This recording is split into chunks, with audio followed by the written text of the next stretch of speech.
हर रोज एक नई कहानी देखने के लिए चैनल को सब्सक्राइब करें और बेल आइकन दबाना ना भूलें।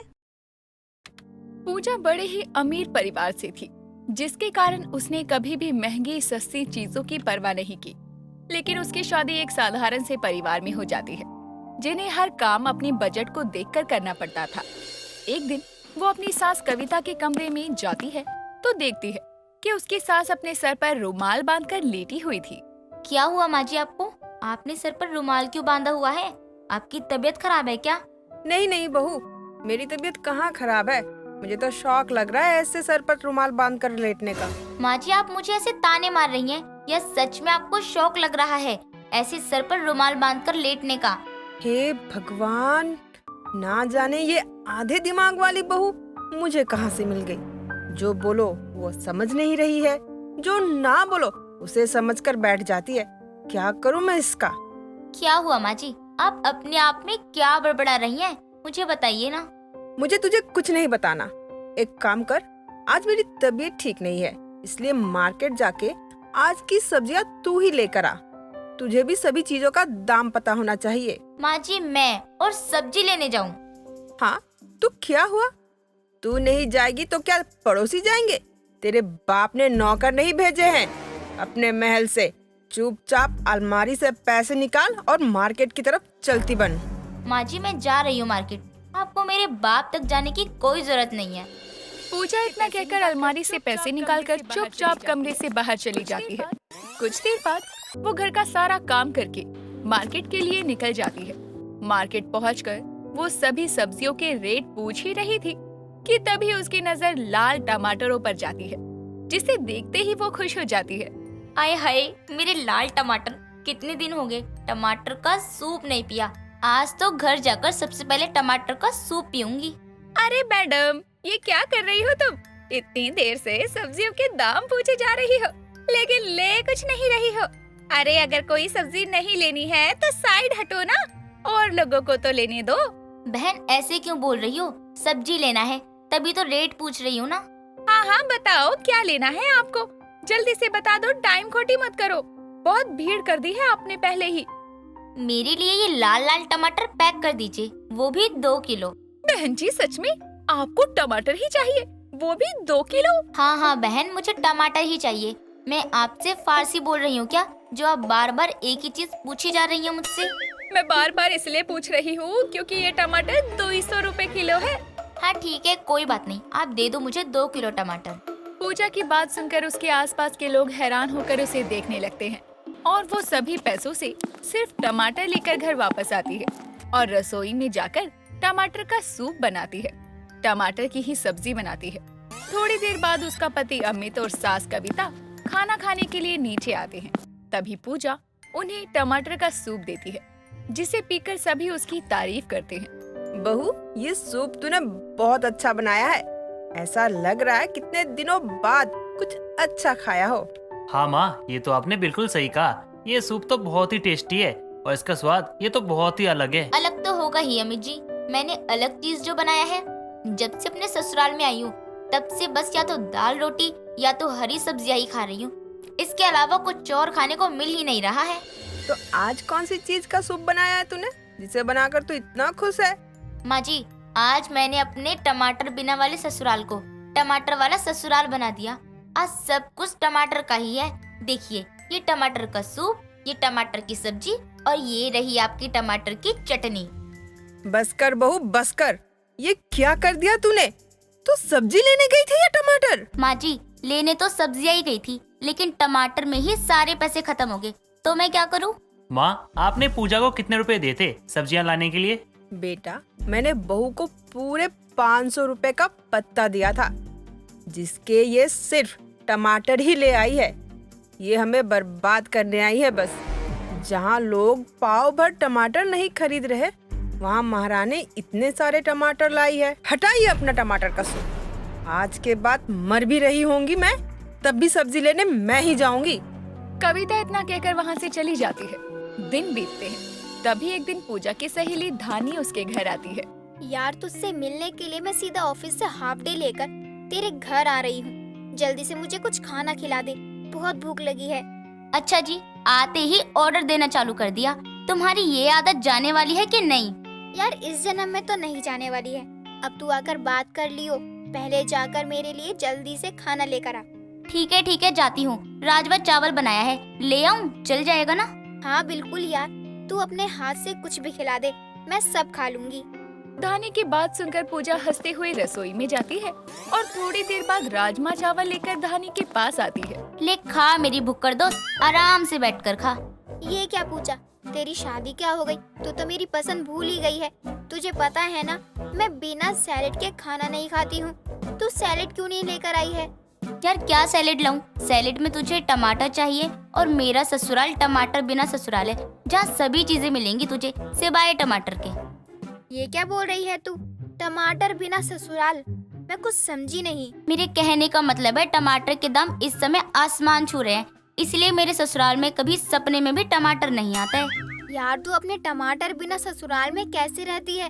तुझे तो टमाटर सूप बहुत पसंद था ना।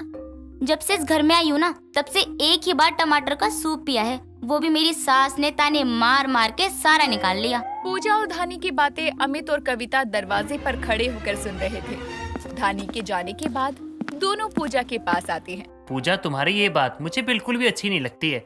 तुम महज एक टमाटर के लिए अपने दोस्तों के सामने अपने ससुराल वालों की इंसल्ट कैसे कर सकती हो? और क्या बोला बहू तूने? तेरे टमाटर सूप पीने पे मैंने तुझे ताना मारा था। अपनी सहेली को सच क्यों नहीं बताया कि सूप पीने पर नहीं बल्कि 500 रुपए में सिर्फ टमाटर खरीद लाई थी, उस पर ताना मारा था। वो आप लोग मेरी बातें सुन रहे थे चुपकर। हमें तुम्हारी वाली आदत नहीं है, हम तुम्हारी बात नहीं सुन रहे थे। हम तो तुम्हारी सहेली से मिलने के लिए आ रहे थे, लेकिन तुमने पहले ही हमारी इतनी तारीफ कर दी, अंदर आने की हिम्मत नहीं हुई हमारी। आप लोग गलत समझ रहे हैं, मैं अपने ससुराल की बेइज्जती नहीं कर रही थी, जो सच था वही बता रही थी। हाँ, वो तो हमने सुन ही लिया था कि तुम हमारी बेइज्जती कर रही थी या तारीफ कर रही थी। माँ, इससे बहस करने का ना कोई फायदा नहीं है। अमित इतना कहकर अपनी माँ को लेकर वहाँ से चला जाता है। दिन बीतते हैं। तभी एक दिन पूजा अपनी पड़ोसन शांति के घर जाती है और उसकी नजर टेबल पर बाउल में रखे टमाटरों पर जाती है, जिसे देखते ही वो इधर उधर नजर घुमाकर कुछ टमाटर अपने पल्लू में छुपाकर जैसे ही घर वापस आने के लिए मुड़ती है, शांति से टकरा जाती है और सारे टमाटर जमीन पर गिर जाते हैं। कविता बहन को बस यही देखना रह गया था कि उनकी बहू पड़ोसियों के घर चोरी करे, वो भी टमाटर जैसी छोटी चीज की। आंटी जी, वो टमाटर चुरा नहीं रही थी, बल्कि उठाकर रख रही थी। वो तो मैंने अभी देखा, जब तेरी साड़ी के पल्लू से टमाटर गिरा। तुझे शर्म नहीं आती टमाटर की चोरी करते हुए? अभी चल तेरी सास को बताती हूँ। अरे आंटी जी, मेरी बात तो सुनिए। बिल्कुल भी नहीं, अब जो बात होगी वो तेरी सास के सामने होगी। शांति इतना कहकर पूजा का हाथ पकड़कर उसकी सास के पास लेकर जाती है और सारी बात बताती है, जिसे सुनने के बाद कविता को अपनी बहुत इंसल्ट महसूस होती है, जिसके चलते वो पूजा को बहुत सुनाती है। और उस दिन के बाद से वो भले ही घर में एक सब्जी कम लाए, लेकिन टमाटर लाना शुरू कर देती है, ताकि दोबारा कोई और तमाशा या बखेड़ा खड़ा ना हो। सुनीता को अपनी बहू के आने की सबसे ज्यादा खुशी थी, और वो खुश बस इसलिए नहीं थी कि उसकी बहू आई है, बल्कि खुशी इसलिए भी थी कि 36 गुणों वाली बहू आई है।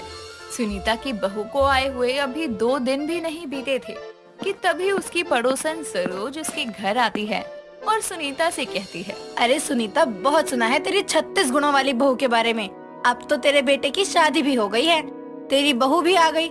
अब तो मिलवा दे, या 36 गुणों वाली बहू को घर में छुपा कर रखेगी?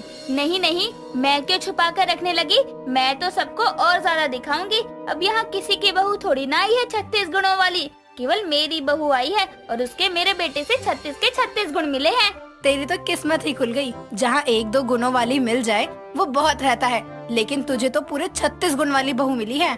हाँ, इस बात की खुशी मुझसे ज्यादा किसे होगी?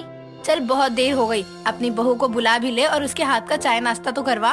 रुक, मैं अभी अपनी बहू को बोल कर आती हूँ। सुनीता अपनी बहू कंचन को चाय नाश्ता लाने को बोल देती है। थोड़ी देर बाद कंचन कप में गर्म पानी और कटोरी में बस चीनी लेकर आती है। ये देखकर सरोज कहती है, सुनीता, तूने अपनी बहू को चाय नाश्ता लाने को ही बोला था ना? क्योंकि जो ये लाई है वो देखकर ऐसा बिल्कुल भी लग नहीं रहा।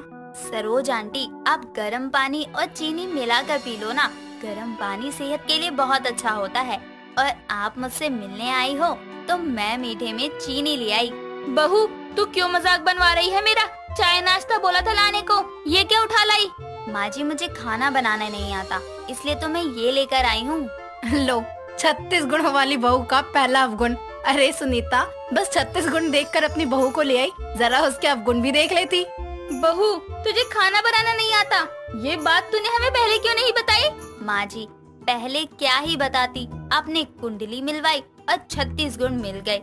इस खुशी में आप किसी की बात सुनने को ही कहाँ राजी थी, तो मैं कैसे बताती आपको। कंचन की बात सुनकर सुनीता का मुंह उतर जाता है और वो उस समय सरोज के आगे चुप हो जाती है। लेकिन अभी भी उसे इस बात की तसल्ली थी कि उसकी बहू में 36 गुण है, इसीलिए वो अभी भी अपनी बहू के 36 गुणों का गुणगान करती रहती थी। ऐसे ही कई दिनों तक चलता है, लेकिन धीरे धीरे कहीं न कहीं सुनीता को भी अपनी बहू के अवगुण दिखने लगे थे। कुछ दिनों बाद कंचन शॉपिंग करके घर वापस आती है और उसके हाथ में बहुत सारा सामान था। वो ये सारा सामान ले जाकर अपनी ननद मधु और अपनी सास को दिखाती है। ये सब देखकर मधु कहती है, भाभी आप इसमें तो बहुत कुछ फालतू में ही ले आई हैं, हम यूज भी नहीं करते हैं। हाँ पता है मुझे, लेकिन इतना अच्छा लग रहा है ना देखने में, इसलिए मेरा मन ही नहीं माना और ले लिया। लेकिन अब हम इसका करेंगे क्या? आपके मन की वजह से आप इतना सारा सामान फालतू में ले आई। घर में बाजार थोड़ी ना लगाना है हमें। आप शॉपिंग पर गई थी तो थोड़ा तो सोच समझ कर लाना चाहिए था ना। जरूरी थोड़ी होता है कि जिसका इस्तेमाल करे वही हम ले सकते हैं, और कभी कभी तो बस अच्छा लगने के लिए भी लेते हैं ना। तुम भी ना मधु, जब कुछ घटने बढ़ने का पता ही नहीं है तो क्यों बोल रही हो? बहू, मुझे लगा था तेरे 36 गुण हैं, तू पैसों को संभालना जानती होगी, लेकिन तू तो दोनों हाथों से पैसे लुटा रही है। अरे अब तक जो बेअकल थी उसको भी पता चल गया कि तूने फिजूल खर्चा किया है।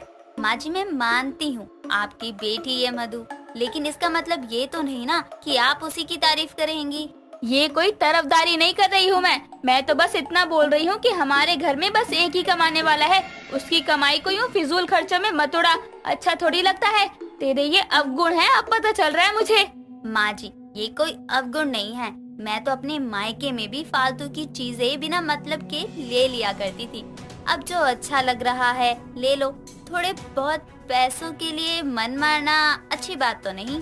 हे भगवान, पता नहीं कितने पैसे उड़ाकर आ गई और बोल रही है थोड़े बहुत पैसे। बेटा, ये सब तेरे मायके में ही चलता होगा, लेकिन ये तेरा ससुराल है, यहाँ तू अपने गुण दिखा, ना कि अवगुणों का प्रदर्शन कर। अब क्या हुआ माँ? पहले तो बड़ा बोलती थी 36 गुणों वाली बहू, अब बोलो ना 36 गुणों वाली अवगुणी बहू है आपकी। पूरे मोहल्ले में जा जाकर अपनी 36 गुणों वाली बहू का बखान करती थी। मुझे क्या पता था 36 गुण बस नाम के ही हैं, वरना तो ये 36 गुणों वाली अवगुणी बहू है। ऐसा तो पहली ही बार देखने को मिल रहा है कि गुण होने के बाद भी उसे अवगुणी ही बोला जा रहा है। सुनीता को अपनी बहू के अवगुण अब साफ साफ नजर आने लगे थे और अब तो वो बार बार उसे टोक भी दिया करती थी, अवगुणी बहू बोलकर। लेकिन कंचन को इन बातों से कोई फर्क नहीं पड़ता था। कंचन जैसी थी वैसी ही रहती। कुछ दिनों बाद कंचन अपने कमरे में आराम से सुबह के 11 बजे तक सो रही थी। काफी देर तक सुनीता उसे आवाज लगाकर जगाती है, लेकिन कंचन नहीं उठती। कुछ देर के बाद सुनीता अपने बेटे शिवम के साथ उसके कमरे में जाती है और कंचन के मुंह पर पानी डालकर उसे जगाते हुए कहती है, अरे कुंभकर्ण, अब उठ, सूरज सर पर आ गया है और महारानी की अभी तक आँख भी नहीं खुली। क्या माँ जी, अभी तो बस 11 ही बजे हैं, थोड़ा और सोने दो ना। और लाओ 36 गुणों वाली बहू, मैं तो पहले ही बोल रहा था कि शादी कर रही हो तो थोड़ा तसल्ली से कर लो, लेकिन नहीं, आपको तो 36 गुणों वाली बहू मिली और लगवा दिए मेरे फेरे। शिवम जी, ये क्या बोल रहे हो? आपको मुझसे शादी करने में कोई दिलचस्पी नहीं थी?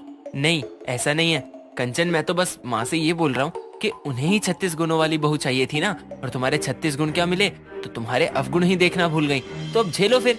हाँ, सबको तो अब मैं ही गलत लग रही हूँ। पता नहीं कौन सी मती मारी गई थी मेरी, जो 36 गुणों वाली ये बहू ले आई, जिसमें 36 गुण तो है ही नहीं, लेकिन अवगुण जरूर है। चल अब उठ जा और थोड़ा हाथ पैर चला ले। माँ जी, आप भी क्या 36 गुण वाली कर रही हो? अरे जरूरी थोड़ी ना है कि 36 गुण वाली बहू आपके घर को संभाल ही सकती है। हाँ, ये भी मेरी ही गलती है ना, मुझे बहस नहीं करनी, मैं जो बोल रही हूँ वो कर। अब जाकर काम कर। अरे 36 गुणों वाली अवगुणी बहू ही सही, लेकिन बहू तो है ना तो इस घर की, तो जा अपना बहू होने का फर्ज निभा। अरे कंचन तुम जाओ काम करो, वरना आज छुट्टी का दिन मेरा तुम दोनों की बहस में ही जाएगा। इससे अच्छा तो यही होता कि मैं ऑफिस में ही रहता, कम से कम दोनों की चिक चिक से तो दूर ही रहता। शिवम की बात सुनकर कंचन वहाँ से काम करने चली जाती है। ऐसा ही चलता रहता है। कुछ दिनों बाद सुनीता की पड़ोसन सरोज दोबारा उसके घर आकर बोलती है, अरे अपनी 36 गुणों वाली अवगुणी बहू को तो बुला, बड़े समय हो गया है उसका कोई अवगुण नहीं देखा है। बस भी कर, मुझे पता चल गया है 36 गुण बस नाम के ही हैं, बाकी तो उसमें एक भी गुण नहीं है, अवगुण ही है बस। नहीं, तू तो बड़ा बोलती थी ना मेरी 36 गुणों वाली बहू है। सरोज सुनीता की 36 गुणों वाली अवगुणी बहू का मजाक बना रही थी कि इतने में कंचन हाथ में चाय और समोसे लेकर आती है और सबको देती है। ये सब देखकर सरोज कहती है, आज सूरज कहाँ से निकल गया, ये तो एक काम करने को राजी नहीं थी और अब चाय समोसे बना कर ला रही है। अरे कंचन बहू, तबीयत तो ठीक है ना तेरी? जी आंटी जी बिल्कुल ठीक है, मेरी तबीयत को क्या ही होना है। मेरे 36 गुण मिलते थे शिवम जी से, इसलिए मैं इस घर में शादी करके आई हूँ। लेकिन आप लोगों को तो मजाक बनाने से फुर्सत ही कहाँ मिल रही है। और करे ही क्या हम, 36 गुण तो मिल गए, लेकिन उसके साथ ना जाने कितने अवगुण भी हैं। माँ जी, अवगुण तो सब में ही होते हैं ना, जरूरी थोड़ी है कि हर कोई पूरा परफेक्ट हो। लेकिन आप लोगों को तो मेरा मजाक ही बनाना है। मैं कितनी भी कोशिश करूं, लेकिन आपको कोई ना कोई परेशानी हो ही जाती है। आप मेरे बारे में कभी नहीं सोचती हो। अपनी बहू की बात सुनने के बाद सुनीता को अपनी गलती का एहसास होता है और वो अपनी बहू से माफी भी मांगती है। उसके बाद कभी सुनीता अपनी बहू को 36 गुणों वाली अवगुणी बहू कहकर नहीं बुलाती। दोस्तों, अगर आपको ये कहानी पसंद आई तो इसे लाइक करें, शेयर करें और कमेंट करके बताएं कि कहानी में आपको सबसे अच्छा क्या लगा।